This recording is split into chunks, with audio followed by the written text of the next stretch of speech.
Mas antes da gente entrar no assunto, eu queria ler um versículo com os irmãos que está em Isaías 57, verso 2. Diz assim: aqueles que praticam a justiça usufruirão da paz, encontrarão pleno descanso na morte.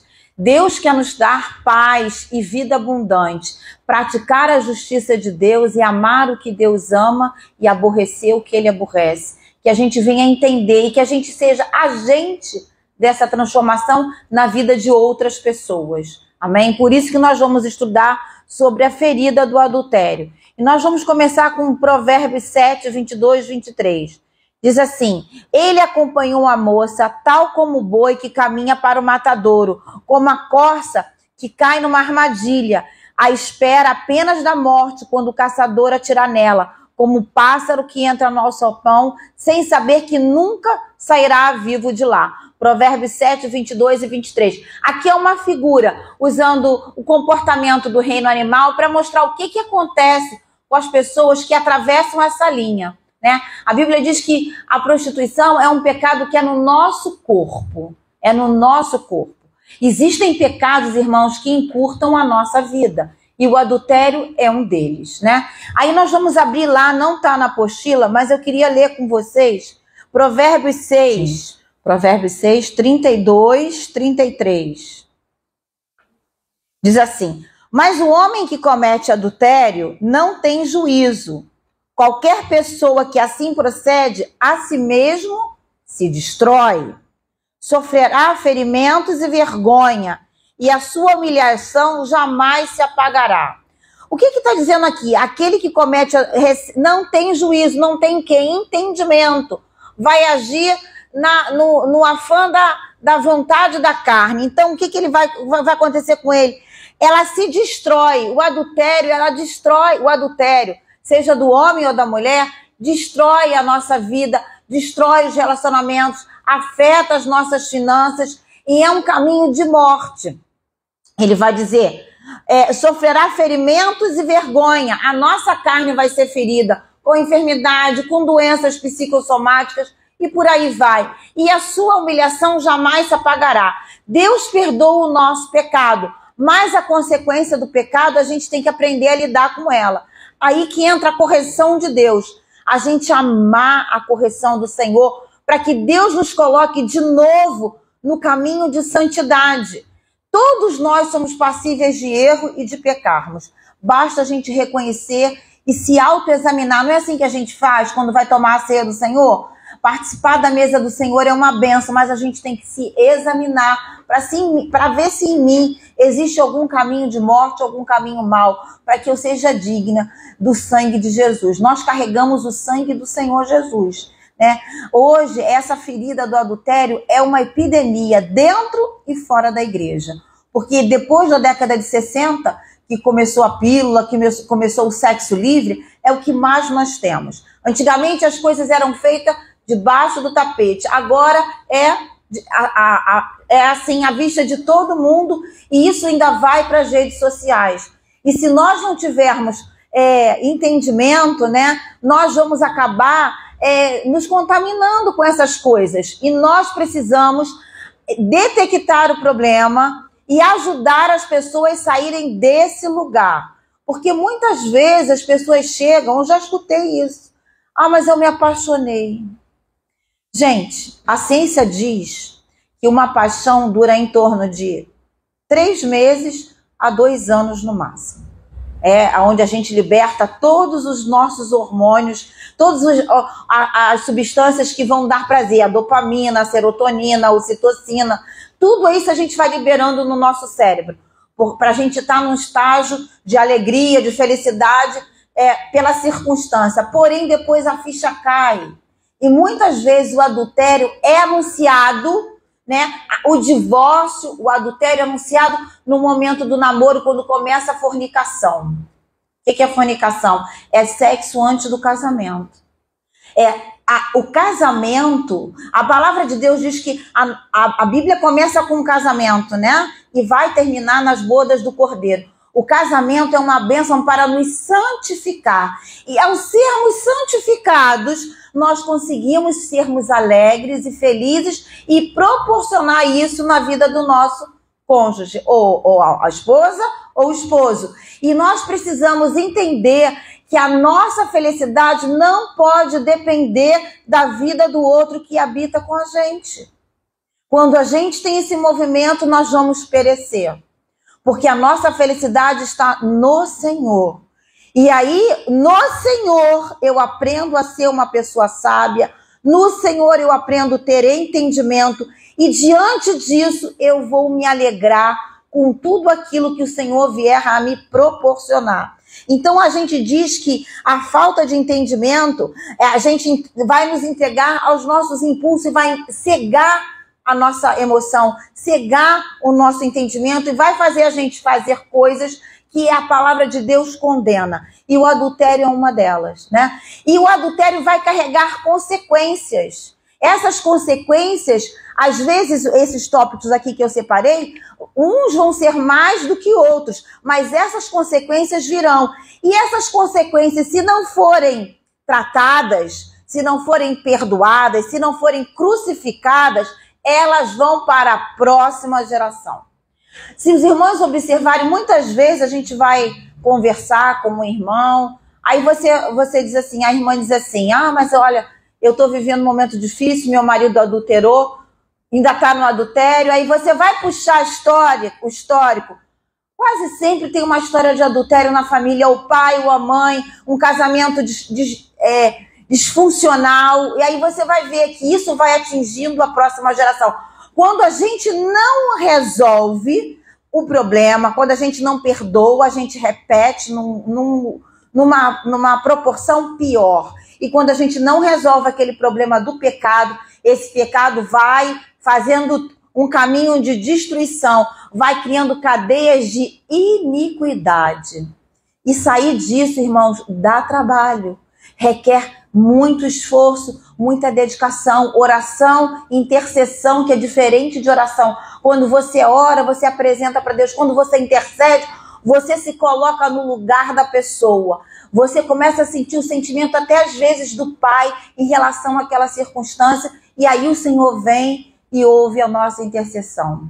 Né? Jesus é o nosso intercessor máximo, né? Ele intercede por nós dia e noite, para que a gente tenha uma vida abundante e uma vida reta diante de Deus. Então nós vamos ver que as consequências do adultério, a primeira consequência é o distanciamento espiritual. A pessoa que entra nesse caminho, ela começa, quando a pessoa conhece a Jesus, né?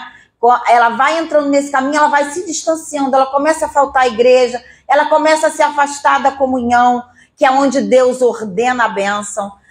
Existe muita diferença entre ajuntamento e comunhão do corpo de Cristo, né? Então, nós precisamos estar em comunhão com os irmãos e se deixar ser liderado pelos nossos pastores.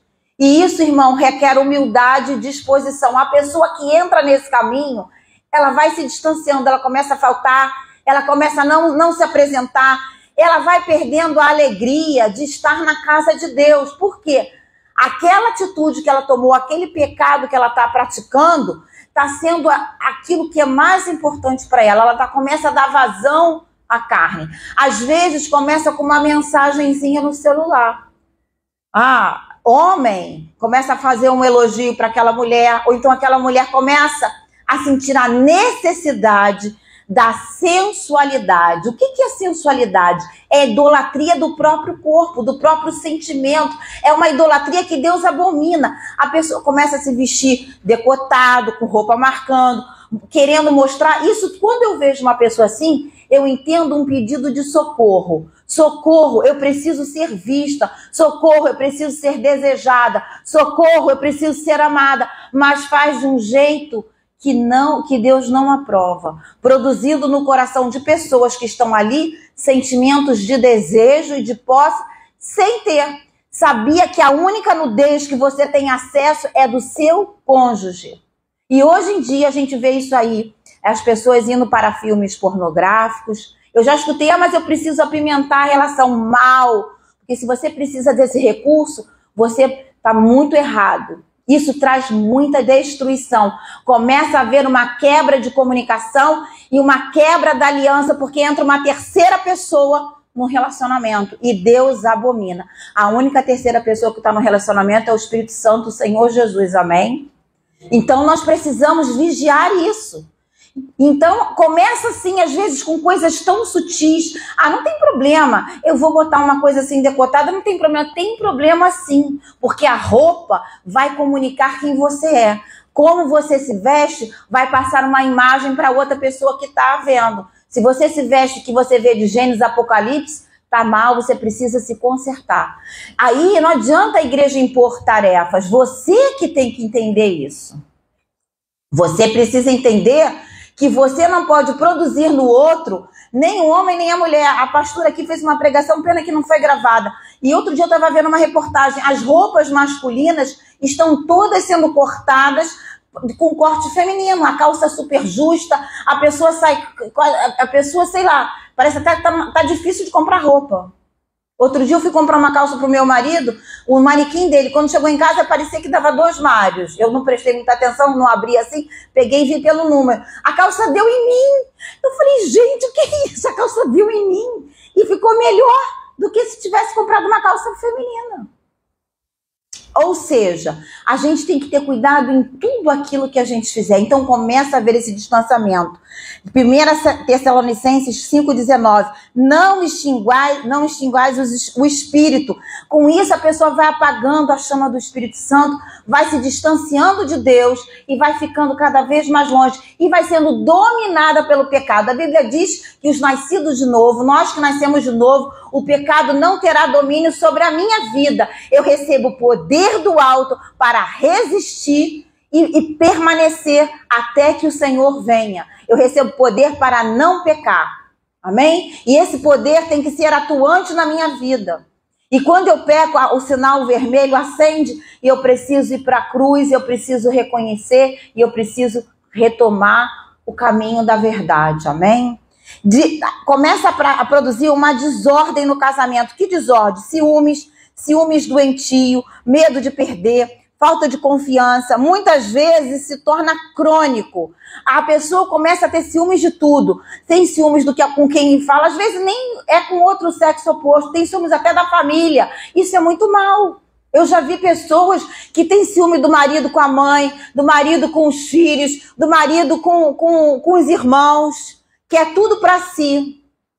E aí começam muitos conflitos, muitas contendas, muitas divisões, porque quando a gente casa com o histórico da pessoa. Se você está no segundo casamento, você casou com a família que a pessoa já tinha. Você não foi enganado. Você casa com a mãe, com o pai, e você tem que pedir sabedoria de Deus para lidar com essas diferenças. E muitas vezes o pai ou a família do seu esposo ou da sua esposa não tem Jesus ainda. Eu já escutei assim, mas eu não vou lá, porque aquela casa ali é toda doida e ninguém tem Jesus. É errado. Deus chamou a gente para ser reconciliador, estar no meio e pregar a palavra e ser uma carta aberta e trazer salvação aonde não há salvação. Como é que você se sente tão santo assim que não pode ir nesses lugares? Claro que tem horas que Deus vai dizer para você assim, não é sábio você ir nesse momento, mas para isso a gente precisa orar. Agora, fechar o nosso coração e dizer que nunca mais eu vou pisar lá, que nunca mais eu vou lá. Eu já escutei assim, mas a mãe dele é da macumba e não sei o quê. Gente, um dia nós estávamos perdidos e o Senhor nos encontrou. Amém? E nós temos que ter amor e misericórdia, porque a graça de Deus é maior do que tudo isso. Se eu tiver com a minha vida em santidade, a minha vida por si só vai falar. Uma vez eu tive uma experiência que nunca mais eu vou me esquecer. Eu tinha uma amiga do meu trabalho que ela era espírita. E ela falou assim, ora pelo meu tio que está muito mal. E eu falava de Jesus para ela e ela, coração fechado. Eu fui no hospital, orei, preguei, ele aceitou Jesus. Ele estava com uma doença terminal. Ele foi para casa, passou uns 6 meses. E aí eu falando para ela de Jesus, e ela não quis saber. Ele começou a ler a Bíblia, ele mandava mensagem, já tem muito tempo isso. E eu fiz uma viagem para São Paulo. Quando eu voltei, eu soube que ele tinha morrido. E na morte dele, gente, ela chegou para mim e falou assim, o meu tio morreu chamando o seu nome, dizendo que estava vendo os anjos vir buscar ele. Gente, eu fiquei assim, impactada. Aí eu preguei para ela, sabe o que ela falou? Não, eu não quero saber disso. Eu quero ficar onde eu tô.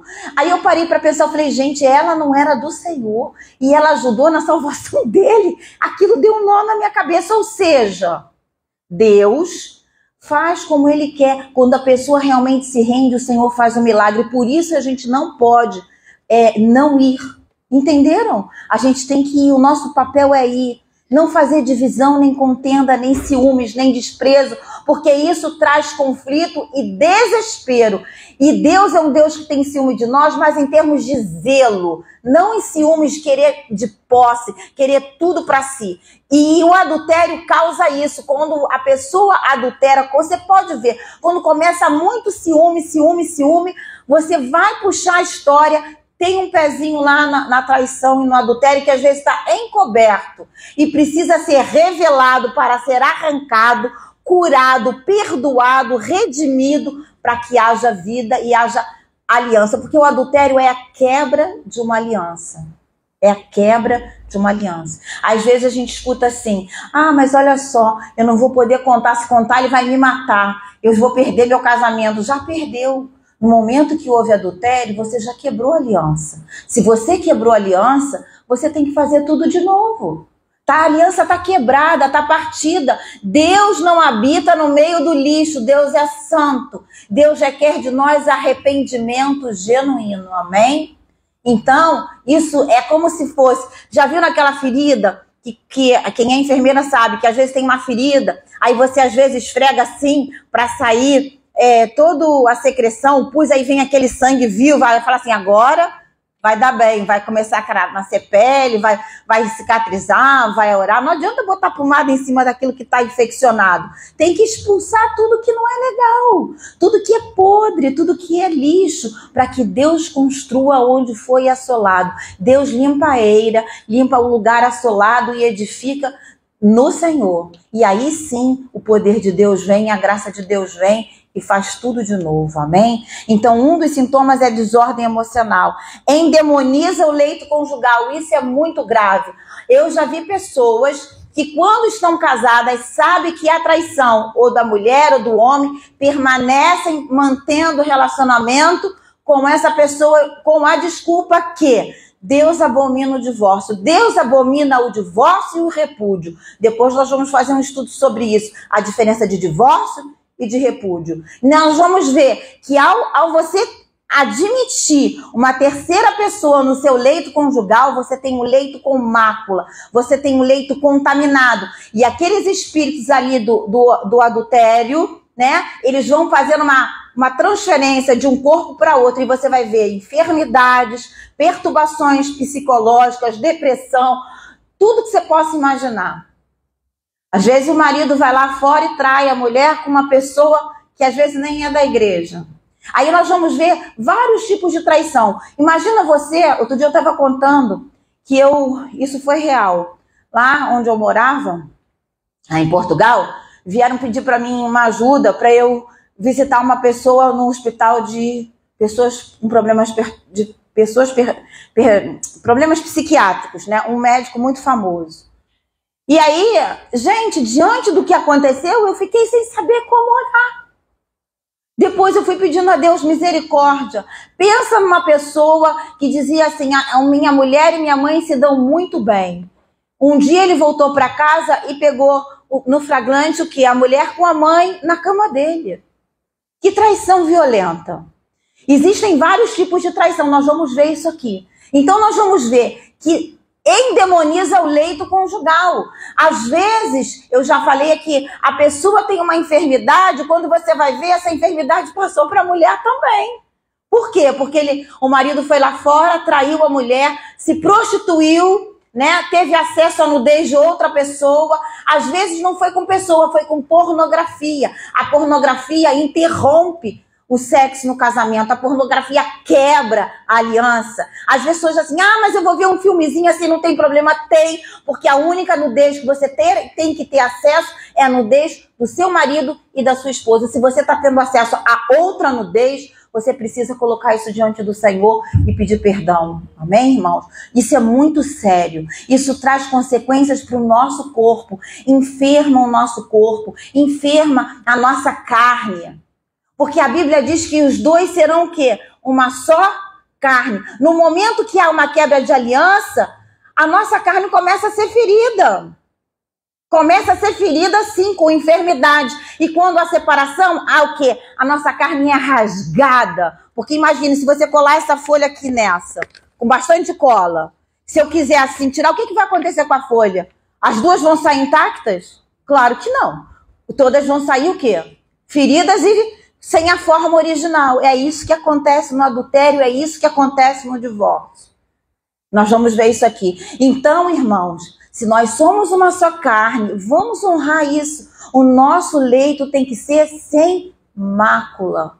Isso não engloba só a traição, não. Isso engloba um sexo saudável, um sexo permitido por Deus. E guardem isso, a única nudez que eu tenho acesso é do meu marido. Amém? Amém? Então, endemoniza o leito conjugal. O sexo é a renovação da aliança. É mais espiritual do que nós imaginamos. 1 Pedro 3,7. Igualmente vós, maridos, coabitai com ela com entendimento, dando honra à mulher como vaso mais fraco, como sendo vós os seus co-herdeiros da graça da vida, para que não seja impedida as vossas orações. Coabitai com entendimento. Tudo que você tem que fazer é com entendimento. O entendimento é o entendimento emocional, é o entendimento financeiro, é o entendimento psicológico, o entendimento sexual também. Isso engloba tudo. As pessoas querem ficar só no espiritual. O espiritual não adianta a pessoa fazer jejum, dar o dízimo, não faltar à igreja, se dentro dessa área ela está deficitária e está pecando. Deus não recebe nada disso. Porque Deus não quer a gente pela metade. Deus quer a gente por inteiro. Ou você está desse lado, ou você está desse lado. Pela metade você está morno, Deus está a ponto de te vomitar. Então a gente tem que ter essa consciência. É uma palavra dura, mas é necessário. Eu preciso andar em santidade, eu preciso andar de fé em fé, de glória em glória, até a estatura de varão perfeito. Quando eu paro de crescer espiritualmente, eu já estou caindo. Eu já estou caindo. E tem muitas coisas que ficam escondidas. Eu tive muitas experiências com atendimento de pessoas e às vezes você para assim, gente, como que isso acontece? Acontece, porque todos nós estamos passíveis disso. A nossa natureza é decaída. O que habita em mim, que é o poder de Deus, me dá condições de vencer o pecado. Amém? O Senhor Jesus, o sangue de Jesus que a gente carrega é muito sério. A gente tem que honrar o sangue que está na nossa testa, que está nas nossas mãos, para que a gente faça o serviço de Deus em santidade, com a motivação certa, com o princípio certo. Não adianta fazer com o princípio certo se a motivação do nosso coração é corrompida. Nós temos que ter isso alinhado para que o sim e o amém de Deus aconteça na nossa vida. Então, endemoniza o leito conjugal. Muitas pessoas dizem assim, eu não vou me separar de fulano, eu não vou deixar de fulano, porque Deus abomina o divórcio, Deus abomina o repúdio. E repúdio é violência, repúdio é você tratar mal, repúdio é você colocar o seu cônjuge em risco de vida, repúdio é você não honrar com as suas finanças. Tudo isso é repúdio, é você trair, porque a traição nunca vem de longe, ela vem de quem você tem intimidade. A traição vem de quem você tem intimidade. Quando você não tem intimidade, você foi de repente enganada, mas traída não. Não confunda engano com traição. Traição acontece quando você tem intimidade. Deus jamais nos trai. Judas traiu Jesus, andava com ele, teve oportunidade, escolheu o caminho de morte. Né? Nós temos no Antigo Testamento, eu vou falar isso depois, Aitofel, que era avô de Betseba, que era o conselheiro de Davi. A Bíblia diz, palavra de Aitofel, palavra de Deus, ele traiu Davi. Tem um salmo que ele fala, aquele que comia, levantou o seu calcanhar contra mim e me traiu. O que ele fez? Foi lá e se enforcou e se matou. É um arquétipo do que viria a acontecer. Então, Quando a traição, ela carrega um peso muito grande, que a gente seja agente de reconciliação. Porque Deus nos chamou para reconciliar, para amar, para reconciliar o mundo com Cristo, para sermos agentes de salvação. É a unção messiânica que está lá em Isaías 61, que vamos abrir vista aos cegos, a unção que vai despedaçar o jugo, vamos curar os paralíticos, coxos. Isso no mundo natural, no mundo emocional e no mundo espiritual. Nós somos esses agentes e precisamos agir dessa forma. Por isso que a gente tem que ter cuidado. E quando a gente vai conviver com pessoas que estão com esse movimento, porque vai chegar perto de você, gente, assim. Você já sabe que aquilo dali precisa ser redimido na cruz, precisa ser confessado. Porque uma coisa é você saber que você pecou, outra coisa é você confessar outro pecado, outra coisa é você se arrepender. Não adianta você saber que você pecou, não confessar, guardar. Tudo aquilo que está oculto em trevas está sob o domínio do diabo, porque Deus é luz. Deus é luz. Andamos na verdade. Se andarmos na verdade, o sangue de Jesus nos purifica de todo pecado. Como é que o sangue vai purificar se eu não ando na verdade? A verdade é Cristo. Eu preciso andar na verdade. Então eu trago à luz a verdade, aquilo que está oculto, que eu fiz de errado, para que seja redimido, crucificado, perdoado e consertado. É diferente de você saber que pecou, você confessar, eu pequei, mas você não arrependeu, não mudou a rota. Não tem como Deus perdoar. Você está com aquela mancha. Você está com aquela mancha. E precisa ser arrancado isso da sua vida, amém? Então, nós vamos ver, se os homens não coabitam com as suas esposas, com entendimento, como que as orações deles vão ser ouvidas? Fica tudo, não passa do teto. Por isso que muitas vezes as orações não são escutadas pelo Senhor. Porque trata mal, trata com rispidez, trata com arrogância, trata com soberba, diminui a mulher, acha que a mulher não é nada. Olha, irmãos, o homem só é completo quando ele tem uma esposa e uma mulher do lado dele. Ele vai conseguir ser o homem que Deus fez ele para ser quando ele tiver uma mulher. Sabia disso? A mulher, já parou para pensar nisso? Nosso papel como é lindo? A mulher às vezes consegue ficar viúva e viver sem homem, mas o homem sem uma mulher é um desastre total. É ou não é? É sim. O homem quando está sozinho fica às vezes desorientado. A mulher vai dando o quê? A direção vai sendo a conselheira, a ajudadora, a mulher preparada para a guerra, a mulher que vai ajudar a fazer, a mulher que vai dar conselho, aquela pessoa idônea, virtuosa, que vai trabalhar, que vai organizar, que vai nutrir. A mulher é o termômetro do lar. Quando ela está estressada, está todo mundo estressado. Quando ela está alegre, está todo mundo alegre. Por isso que a gente tem que ter essa posição de felicidade, de alegria no Senhor, para que o nosso marido seja uma bênção, né? Tem aí um ditado no mundo, quando a gente vê um grande homem, por trás dele tem uma grande mulher. É uma grande verdade. É uma grande verdade, né? Quantas vezes eu já vi depoimento de homens assim, com proeminência, que vai dizer, olha, eu devo tudo a ela, se eu não tivesse ela, como é que seria? Porque ela que vai incentivar, ela que vai ser o apoio, ela que vai aconselhar, ela que vai muitas vezes ver o perigo na frente do marido. E o marido que não escuta a sua mulher está muito mal, está muito soberbo, está precisando se render ao Senhor. Não aceitar tudo, a gente tem que discordar, porque aí Deus vai fazendo movimento. Eu já vi pessoas que nunca, ainda chamam, você é uma burra, você não sabe nada. Já vi isso. Quando você faz isso, você não está honrando a aliança do casamento, a aliança que Deus colocou entre você e o seu cônjuge. Isso é muito mal. Isso é repúdio, sabia? E Deus abomina o repúdio. Isso é uma forma de repudiar. Deus protege sexualmente a vida dos filhos. Isso é muito grave.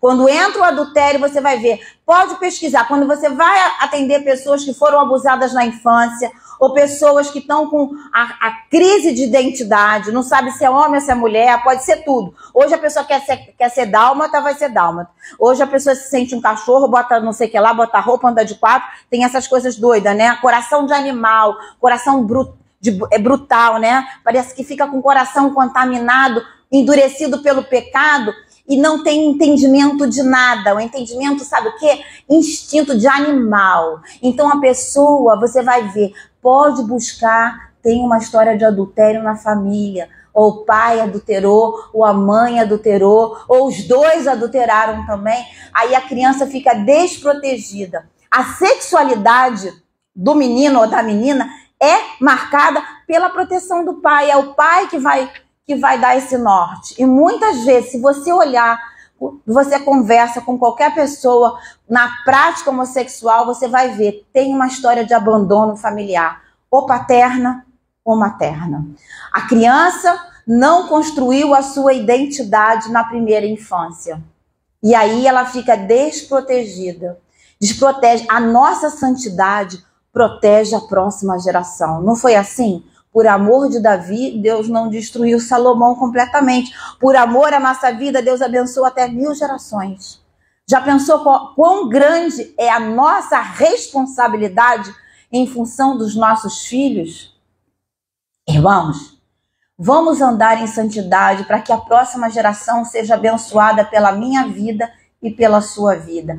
Todos os pecados que você venceu, pode ter certeza, não vão assolar a próxima geração. Aquilo que você não venceu, pode ter certeza, a próxima geração vai ser confrontada com isso para ela aprender a vencer. E é melhor a gente vencer todos, principalmente o pecado da imoralidade. Esse é que mais destrói. Atrás da imoralidade você carrega várias outras cadeias. A cadeia da desconexão familiar, a cadeia da desonra. A desonra é algo terrível que assola hoje o mundo. Ninguém mais... Tem gente que não honra pai e mãe, é outro pecado que encurta a nossa vida. Não honrar o nosso pai e nossa mãe. Toda vez que eu me desconecto da minha origem, dos meus pais, pode ser o pai que for, a mãe que for, eu vou entrar num caminho de erro. Eu vou gerar abandono, porque Deus chamou a gente para ser o quê? Torna a falar, reconciliadores. Mas você não sabe o pai que eu tive e a mãe que eu tive. Olha, se Deus permitiu alguma coisa, Ele quer fazer com que você seja usada. Eu tenho mais ou menos um mês, eu faço parte de um grupo, né? E eu escutei a história de uma moça. Naquele dia eu fui muito abençoada. Eu me senti que eu preciso me converter de novo. Imagine uma pessoa que está fora do seu país, está na fronteira da Espanha, perto de Marrocos. Ela disse que onde ela está para Marrocos é rapidinho, acho que é 1 hora. Ela trabalha numa ONG de pessoas que são vítimas de abusos sexuais e mulheres que fazem tráfico de mulheres. Elas vão para lá à procura de um emprego e depois aquilo é uma cadeia de crimes sexuais. Ela foi abandonada pelo pai e pela mãe. Quando ela começou a contar a história dela, eu me senti assim, uma formiguinha.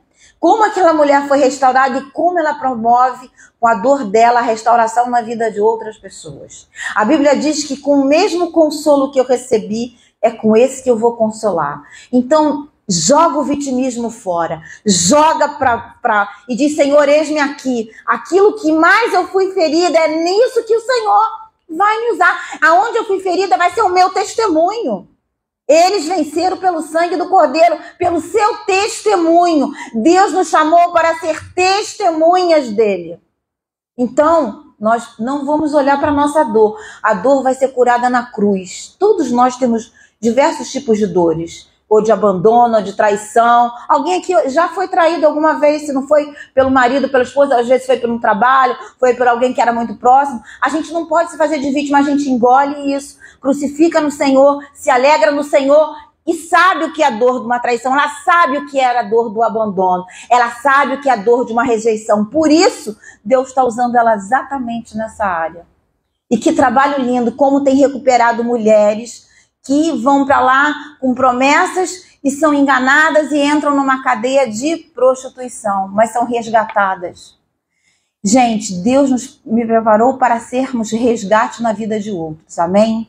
Então, desprotege a vida dos filhos. Às vezes as crianças começam tão pequenininha aí vem o mundo e diz que nasceu assim. Não, são comportamentos que as pessoas começam a ter.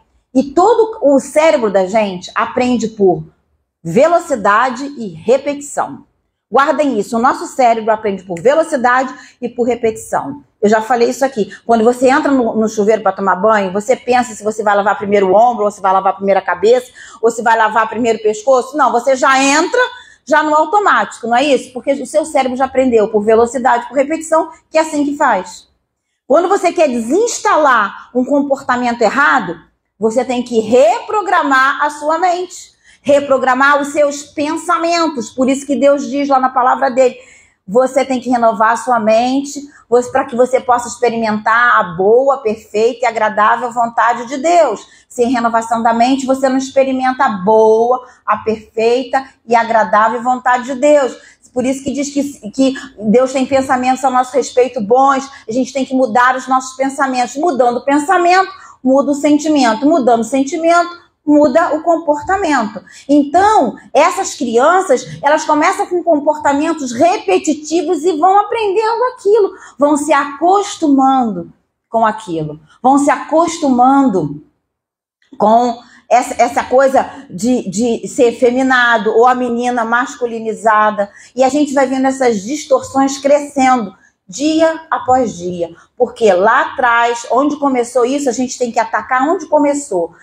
Isso é um sintoma. A gente às vezes tem sintoma de dor de cabeça. Aí a gente pensa assim, será que é isso? Será que é isso? Será que é enxaqueca? Será que eu tô com problema no fígado? Será que eu tô com algum problema mais grave de circulação? A dor de cabeça é o quê? O sintoma. Tudo aquilo que está disfuncional é sintoma. Como que a gente resolve o sintoma? Descobrindo a causa.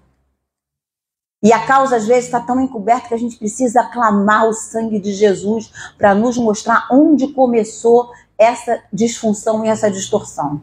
E aí, quando a gente vai na causa, a gente arranca o mal e Deus restaura tudo.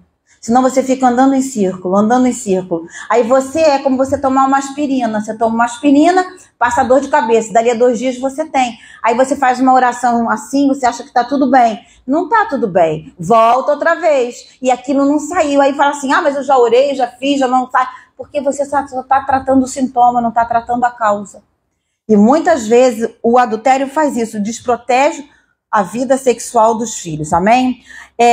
Desprotege também, faz que o adultério de um dos cônjuges expõe o outro ao adultério. Isso ainda é mais grave ainda. Porque quando um trai, o outro também pode se achar no direito de trair. Eu já vivi isso. Mas ele me traiu, agora eu vou trair com 5, com 4, e às vezes crente. Para ver só o que é bom para a tosse. Isso é vingança. A vingança não vem de Deus. A vingança é o Senhor que faz.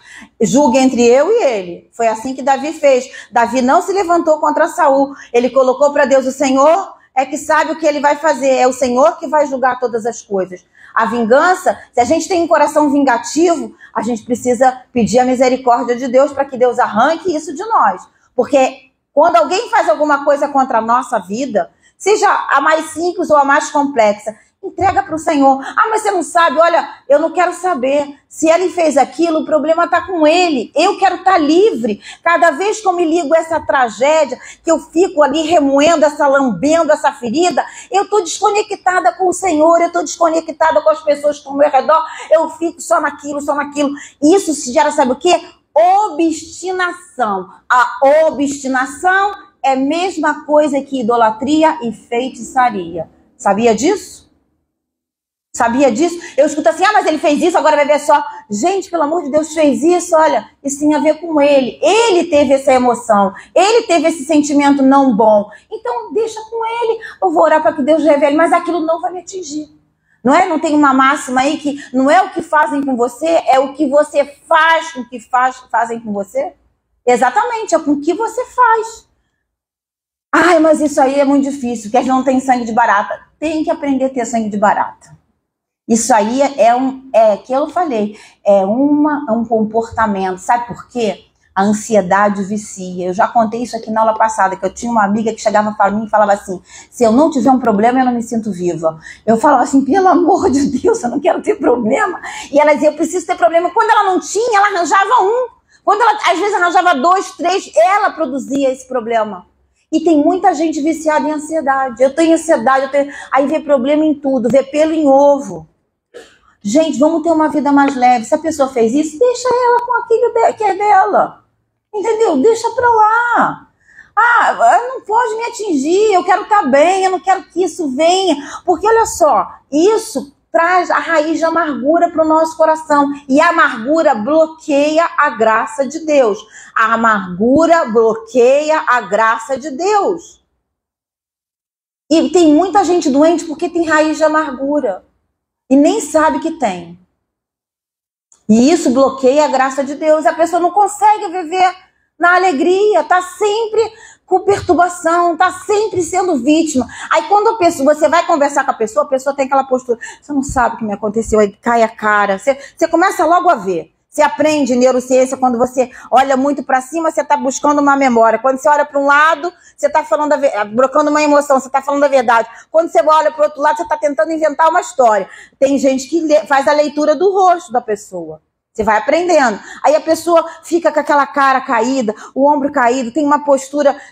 Quando Deus nos chamou para sermos livres, não usando da liberdade para dar ocasião à carne. Amém? Deus nos chamou para a liberdade. E liberdade é isso. O problema é que a pessoa me atingiu está com ela. Eu não quero saber. Eu não quero saber. É problema dela. Quero lá saber. Olha, irmãos, a minha sogra era uma pessoa muito difícil. Às vezes ela maltratava meu marido e eu ficava arrasada, eu passava mal. Até que um dia eu falei assim, não. Ela precisa de ajuda, ela tem problemas. Eu não vou entrar nesse jogo dela. Parei de passar mal.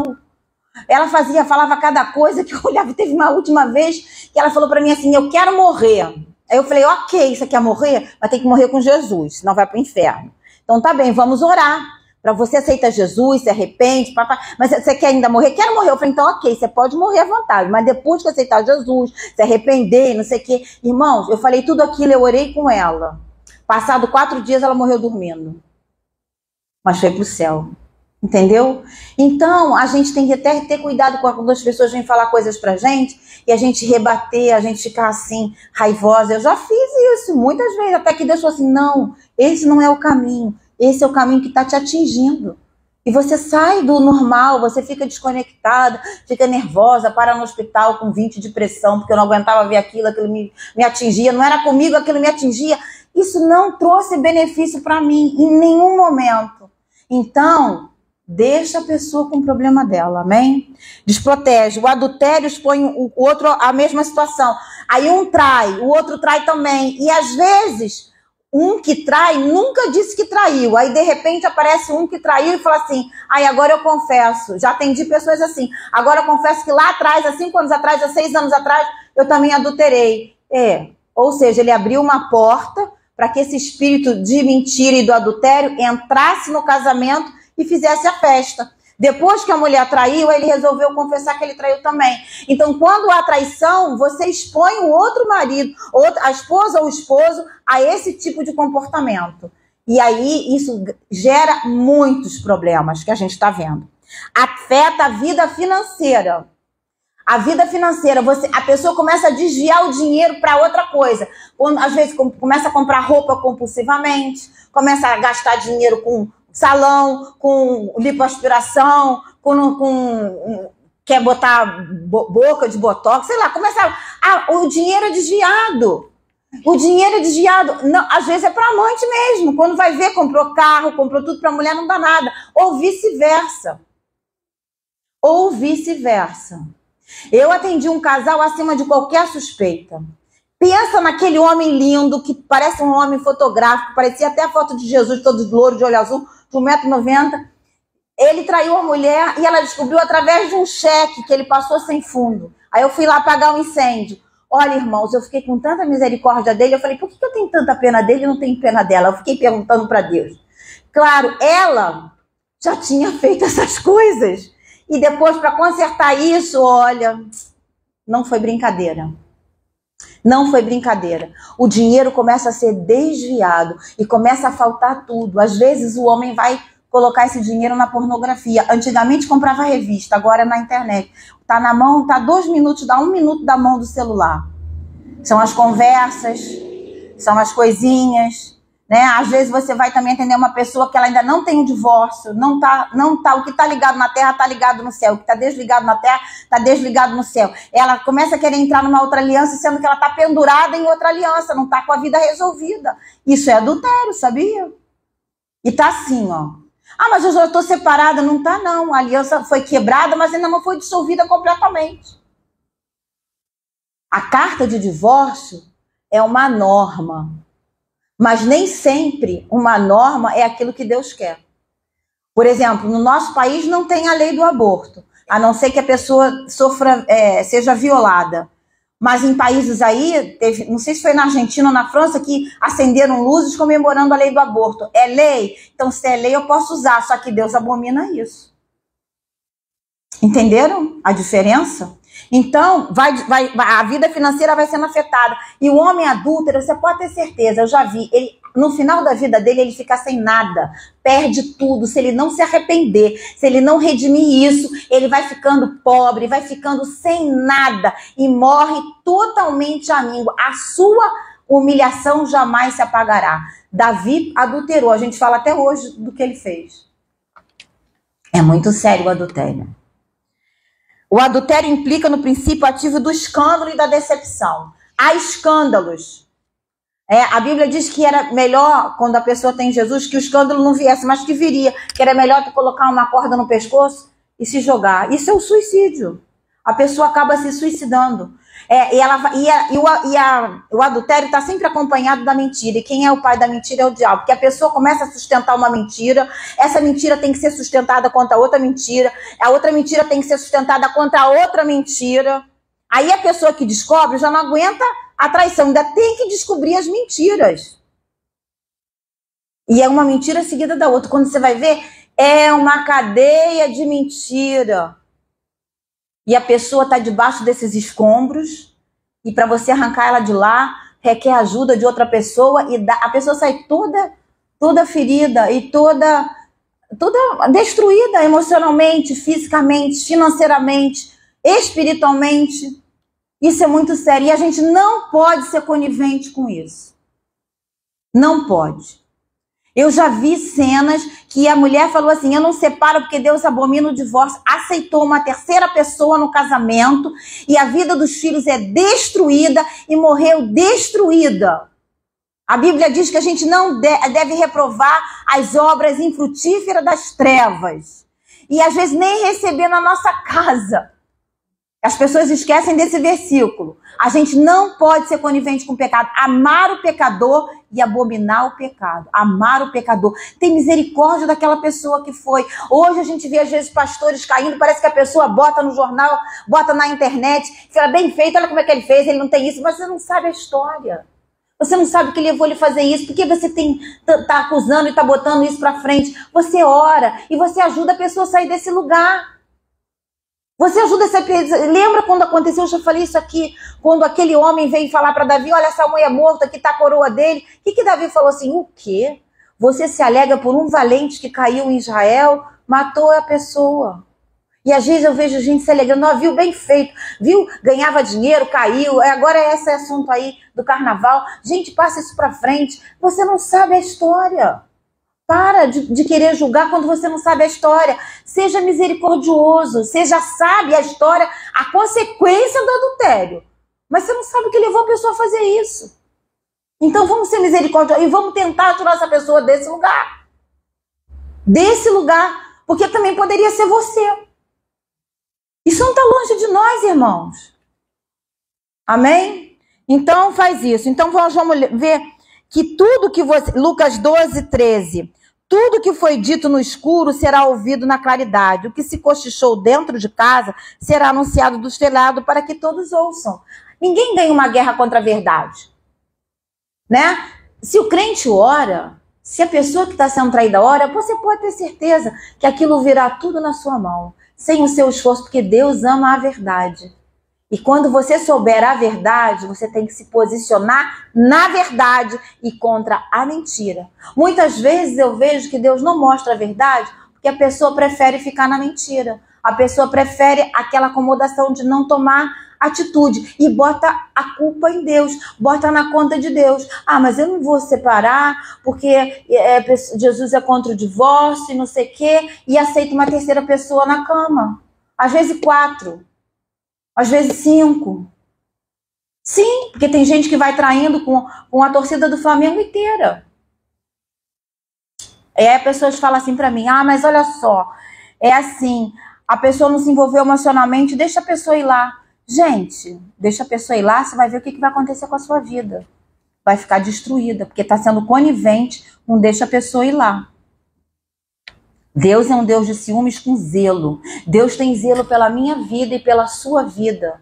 E a gente tem que ter esse zelo por nós mesmos. Se eu não me amo, a Bíblia diz o quê? Amará o Senhor teu Deus com todo o teu coração, com todo o entendimento, com toda a tua alma. E amarás ao próximo como a ti mesmo. Se você não se ama, não tem como amar o próximo. Não me venha dizer que você ama o próximo, porque se você não se ama, não tem. O que é se amar? É se posicionar, é amar a Deus, é cuidar de você, da sua saúde, da sua aparência, das suas emoções. Isso é se amar, é cuidado, autocuidado. Quando você começa a ter isso, você não está amando a si mesmo. E não pode amar o outro. É simples assim. E tá assim de gente, ó, que não ama a si mesmo, que não cuida da saúde, aí bota a desculpa. Ah, Deus sabe, mas é você que escolheu. Tudo a escolha sua terá consequência, ou boa ou má. Você escolhe, você decide e você arca com as suas consequências. Amém? Então, nós vamos ver lá no livro de Oséias que diz assim, ó. Venham, Oséias capítulo 6. Esse livro é um livro muito maravilhoso. Quando eu der aqui estudo sobre o divórcio, a gente vai usar muito esse livro. Venham, voltemos para o Senhor. Ele nos despedaçou, mas nos trará cura. Ele nos feriu, mas sarará nossas feridas. Depois de 2 dias, ele nos dará vida novamente. Ao 3º dia, ele nos restaurará para que vivamos em sua presença. Conheçamos o Senhor, esforcemo-nos para conhecê-lo. Precisa conhecer o Senhor, o caráter de Cristo, o caráter de Deus. Deus está acima de todas as coisas. Ele é o grande eu sou, o que não tem princípio nem fim. Ele está acima do tempo.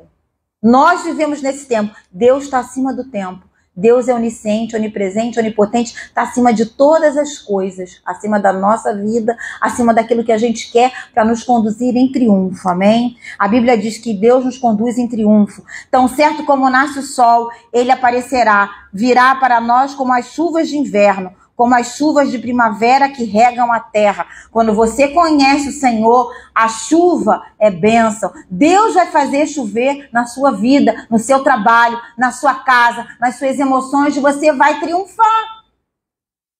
Tem um corinho muito antigo que diz assim, graças a Deus que em triunfo sempre nos conduz, graças a Deus que em triunfo sempre nos conduz. Deus vai nos conduzir em triunfo quando eu me deixo ser conduzida. Agora, quando eu pego e eu me conduzo, aí pode dar ruim, porque eu vou por aqui, depois vou por ali, depois vou por aqui.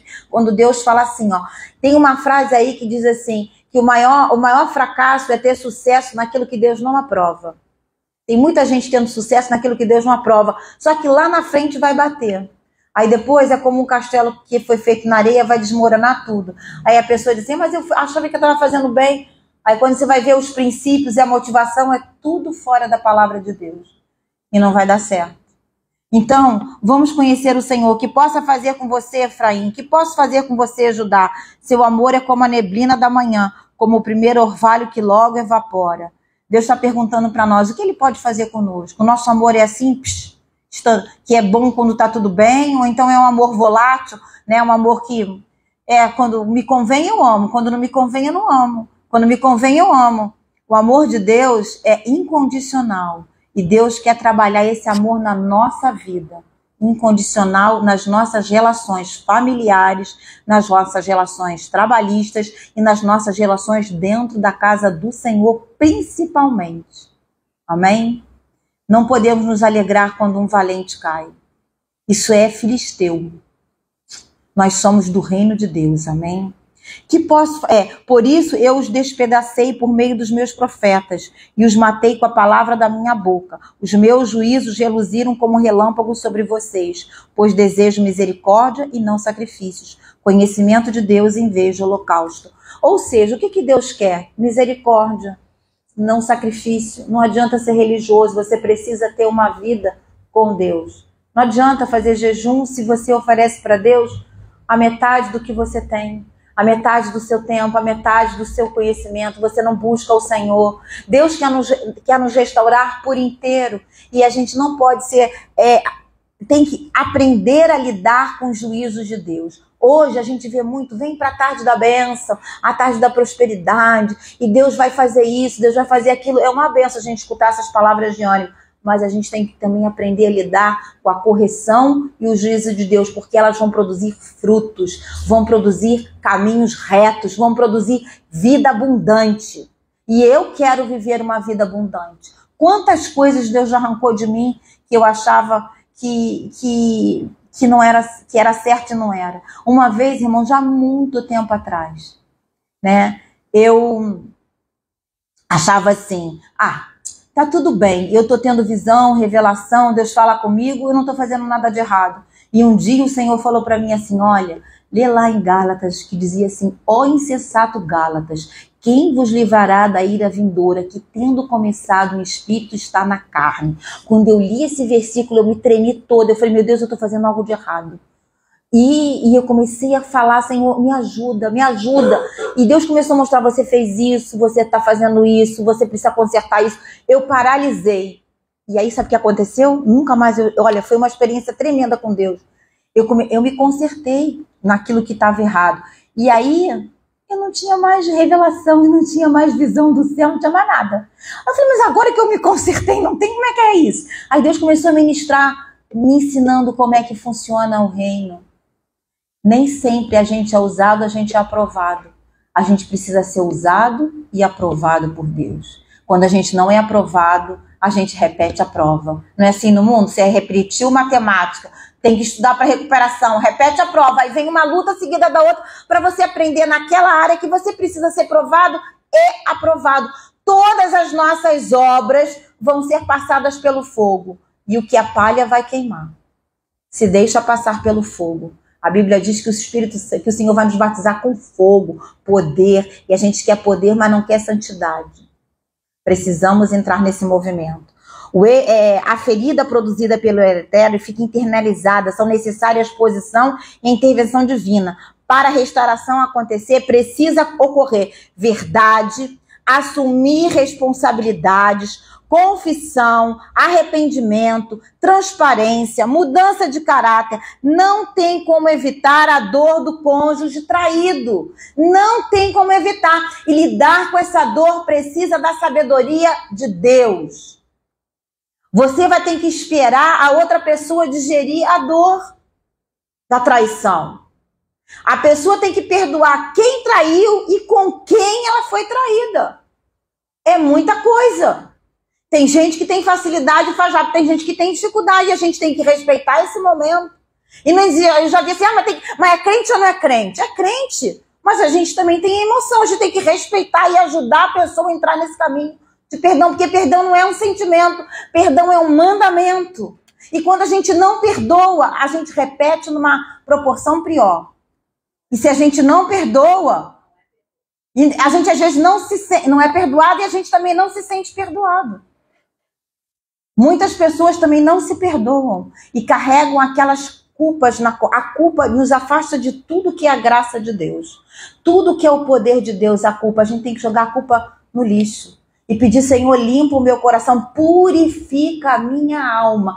Purificar é tirar tudo o que está errado no lugar, tirar todas as sujeiras. O adultério mal resolvido, lá na frente o problema será pior. 1 João, se porém andarmos na luz, como ele está na luz, temos comunhão uns com os outros, e o sangue de Jesus nos purifica de todo pecado. Ninguém nunca estará preparado para ouvir uma confissão como essa, e ninguém está preparado para ouvir que foi traído ou para dizer que traiu. É fácil dizer que traiu? É fácil escutar que foi traída? Não é, mas tem que acontecer. Tudo que fica oculto está sob o domínio do inimigo. Já escutou assim, quando a pessoa... Eu outro dia escutei uma pessoa, uma famosa aí, que agora não me lembro o nome, falando que guardou aquela coisa durante quase 40 anos que foi abusada sexualmente. Quando ela contou aquilo publicamente, ela disse que saiu um bicho de dentro dela. Carregou essa culpa, carregou essa mancha durante esses anos todos e carregou feridas emocionais.